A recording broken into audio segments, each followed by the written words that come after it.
भगवान विष्णु ने गरुड़ से कहा, हे गरुड़, जब प्राणी का जीवन समाप्त होता है तब उसकी आत्मा शरीर को छोड़कर एक नई यात्रा पर निकलती है। ये यात्रा आसान नहीं होती। आत्मा अपने पूरे जीवन के कर्मों का बोझ साथ लेकर चलती है। मृत्यु के क्षण में यमदूत उस आत्मा के पास आते हैं। जो व्यक्ति पापों में लिप्त रहा हो उसे देखकर वे कठोर स्वर में पुकारते हैं, चल पापी, अब तुझे अपने कर्मों का फल भोगना होगा। उनके हाथों में लोहे की जंजीरें होती हैं और आत्मा भय से कांपती हुई यमलोक की ओर बढ़ती है। यात्रा का मार्ग अत्यंत कठिन होता है। वहां तेज अग्नि की लपटें, कांटों से भरी धरती और भयावह जीव दिखाई देते हैं। आत्मा को अपने किए गए पापों की झलक हर कदम पर मिलती है। जिसने दूसरों को दुख दिया उसे वही दुख कई गुना होकर वापस मिलता है। जिसने झूठ बोला, छल किया, दूसरों का अपमान किया, उसकी आत्मा चीत्कार करती है। स्वर्ग और नरक का मार्ग।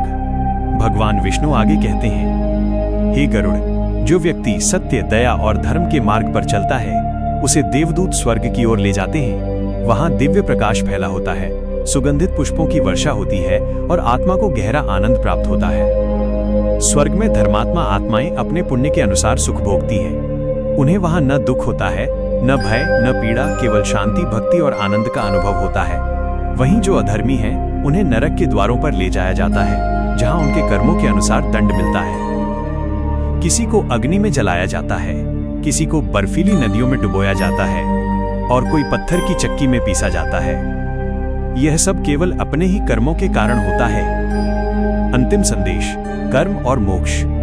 भगवान विष्णु अंत में कहते हैं, हे गरुड़, यह सृष्टि कर्म पर चलती है। जैसा कर्म वैसा फल, कोई भी इससे बच नहीं सकता। इसलिए जब तक जीवन है तब तक भक्ति करो, दया करो और सच्चाई के मार्ग पर चलो। जो व्यक्ति गरुड़ पुराण का श्रवण करता है वो अपने जीवन में पवित्रता लाता है और मृत्यु के बाद मोक्ष का अधिकारी बनता है। संदेश यही है, जीवन अनमोल है। हर क्षण का उपयोग अच्छे कर्म में करो, क्योंकि मृत्यु के बाद केवल एक ही चीज साथ जाती है, तुम्हारे कर्म।